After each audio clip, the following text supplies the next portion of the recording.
Hey guys, it is Monday, April 13th, and this week we're going to start a new book called The Wanderer by Sharon Creech. I read this book a long time ago, when I was y'all's age, and I really enjoyed it. It's a little bit poetic, and it's about a young girl who travels across the ocean in a boat with some of her family, and it's quite the adventure. So here we go. Chapter 1, The Sea. The sea, the sea, the sea. It rolled and rolled and called to me. Come in, it said, come in. And in I went, floating, rolling, splashing, swimming, and the sea called, come out, come out. And further I went, but always it swept me back to shore. And still the sea called, come out, come out. And in boats I went, in rowboats and dinghies and motorboats. And after I learned to sail, I flew over the water with only the sounds of the wind and the water and the birds, all of them calling, sail on, sail on. And what I wanted to do was go on across the sea, alone with the water and the wind and the birds. But some said I was too young, and the sea was a dangerous temptress. And at night I dreamed a terrible dream. A wall of water, towering, black, crept up behind me and hovered over me, and then down, down it came. But always I awoke before the water covered me, and always I felt as if I were floating when I woke up. Chapter 2, 3 Sides. I am not always such a dreamy girl, listening to the sea calling me. My father calls me three-sided Sophie. One side is dreamy and romantic, one is logical and down to earth, and the third is hard-headed and impulsive. He says I am either in dreamland or earthland or mule land, and if I ever get the three together, I'll be all set, though I wonder where I will be then. If I'm not in dreamland or earthland or mule land, where will I be? My father says my logical side is most like him, and the dreamy side most like my mother, which isn't entirely fair, I don't think. My father likes to think of himself as a logical man, but he is the one who pores over pictures of exotic lands and says things like, we should go on a safari, and we should zip through the air in a hot air balloon. And although my mother is a weaver and spins silky cloths and wears flowing dresses, she is the one who gives me sailing textbooks and makes me study water safety and weather prediction and says things like, yes, Sophie, I taught you to sail, but that doesn't mean I like the idea of you being out there all alone on the water. I want you to stay home, here, with me, safe. My father says he doesn't know who my hard-headed mule side resembles. He says mules don't run in the family. I am 13, and I am going to sail across the ocean. Although I would like to go alone, alone, flying over the water, I'm not. My mule self begged a place aboard a 45-foot sailboat with a motley crew, 3 uncles and 2 cousins. The uncles, Stu, Mo, and Doc, are my mother's brothers, and she told them, if the slightest harm comes to my Sophie, I'll string you all up by your toes. She isn't worried, although maybe she should be, about the influence of my cousin Brian, quiet, studious, serious Brian. But she frets over the bad habits I might learn from my other cousin, Cody. Cody is loud, impulsive, and charming in a way my mother does not trust.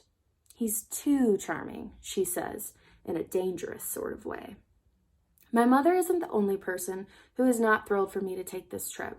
My uncles, Stu and Mo, tried their best to talk me out of it. It's going to be a bunch of us guys doing guy things, and it wouldn't be a very pleasant place for a girl.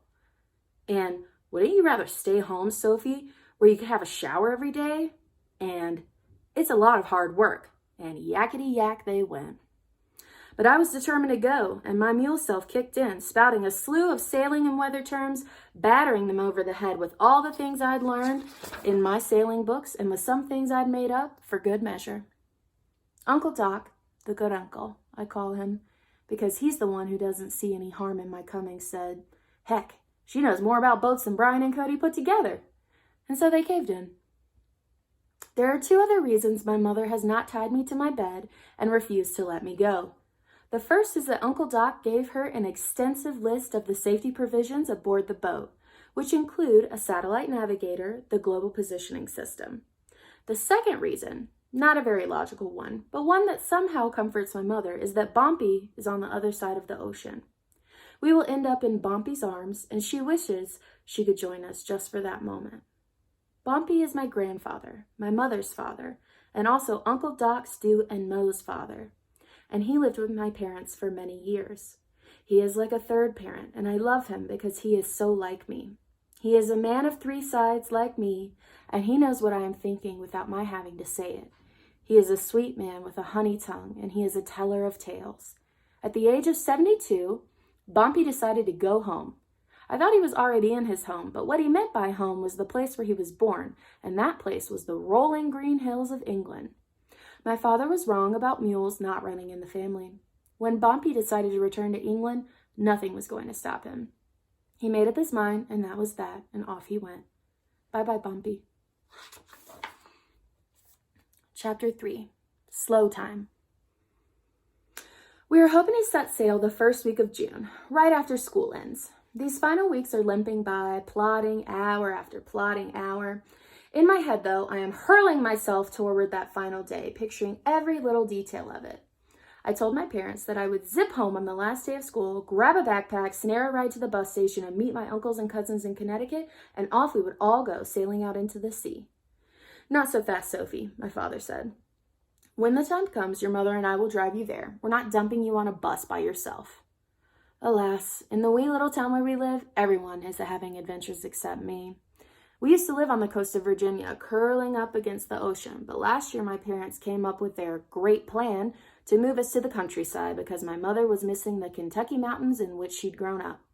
So we moved to this sleepy town where the only water is the Ohio River, which is as sleepy as the town. People here sure love that river, but I don't know why. It doesn't have waves or tides. There are no crabs or jellyfish living in it. You can't even see very much of it at a time, only a little stretch up to the next bend.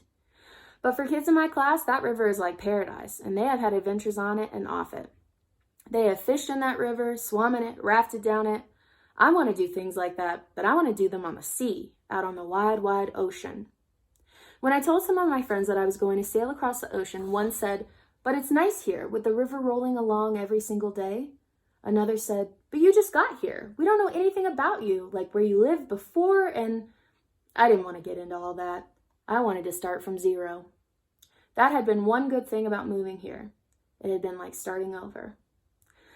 Another said, "Why would we want to be a prisoner on a boat anyway?" "Prisoner?" I said. "Prisoner? I'll be as free as that little jaybird up there floating in the sky." And so I told them about the waves calling me and the rolling sea and the open sky. And when I finished, they pretty much yawned and said, "Whatever. And you could die out there. And if you don't come back, can I have that red jacket of yours?" I figured they were probably never going to accept my adventure, and I was just going to have to go without their understanding why I wanted to go. My mother gave me this journal I'm writing in. She said, "Start now. Write it down. All of it. And when you come back, we can read it, and it'll be as if we were there too."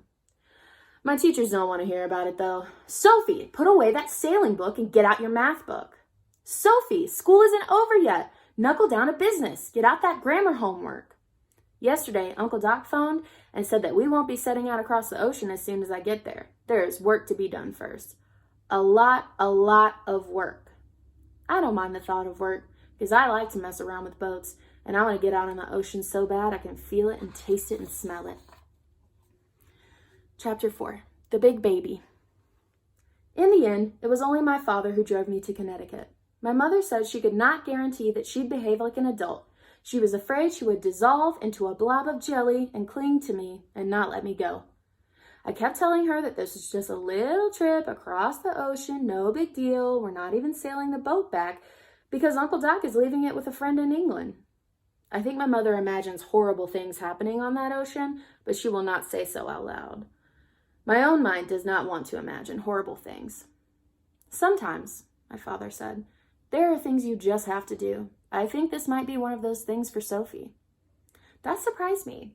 It did feel as if it was something I had to do, but I couldn't have said why, and I was surprised and grateful that my father understood this without my having to explain it.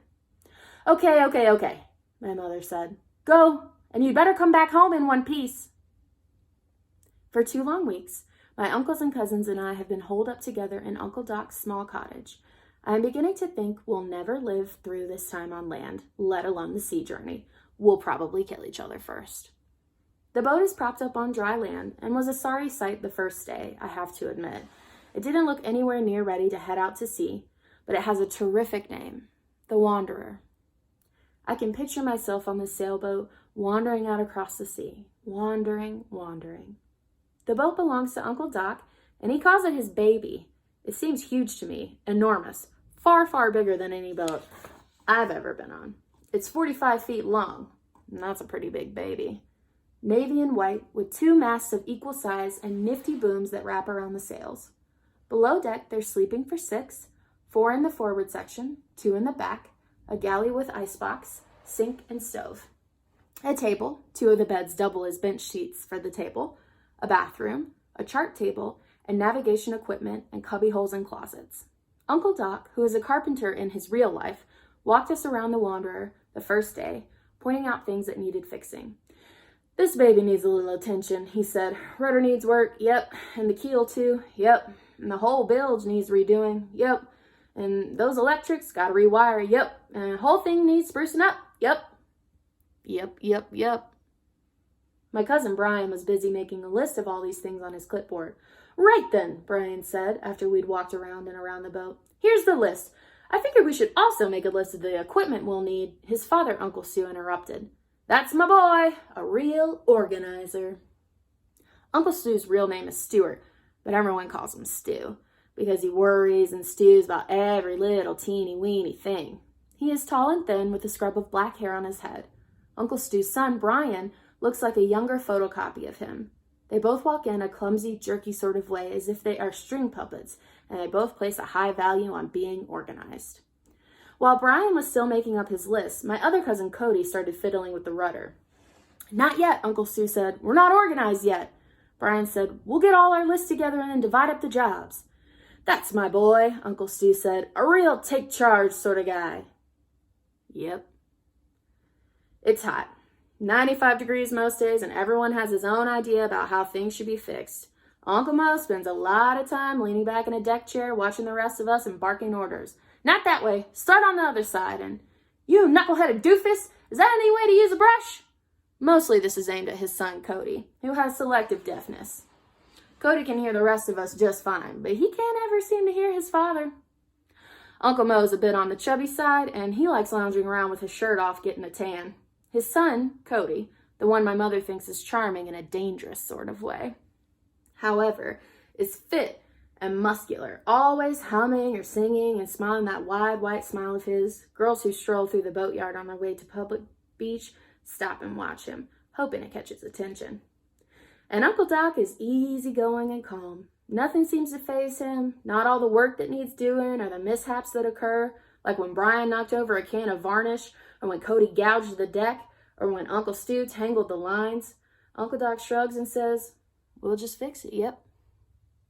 On the second day, after Uncle Stu and Brian had doled out most of the assignments to everyone else, I said, "What about me? What do you want me to do?" "You?" Uncle Stu said. "Oh, yeah. I guess you could clean up, scrub things out." "I want to fix something."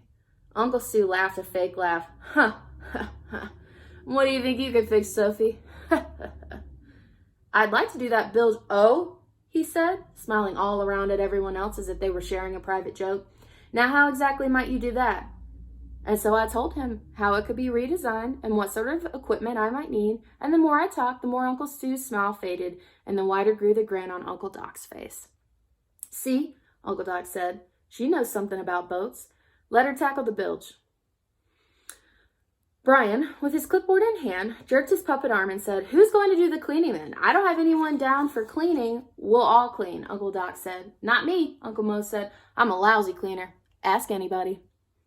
And so we, all of us except Uncle Mo, who was lying in his chair getting a tan, have spent these hot, sweaty days working on the Wanderer at the marina. We've repaired the rudder and keel, redesigned the bilge, rewired the electrics, and organized and cleaned. This morning, the Wanderer came off her cradle. Doc and Brian and I were on board as the crane lifted the Wanderer up in a sling and lowered her into the water. It was such an eerie feeling. Down, down, down she went. I didn't think it was going to stop going down, but then there was a flop and a wobble, and there she was, bobbing like a cork. Afloat! You okay, Brian? Doc asked. You look a little wobbly. Sort of want to throw up, Brian said. This boat looks awful and small now in the water. This is all that will keep us alive? Small, Uncle Doc said. This here Wanderer is a pretty big baby. Our little island home, I said. I sent a postcard to my parents. I told them that soon I was going wandering on the Wanderer. And that's all for today, guys. I'll see you tomorrow.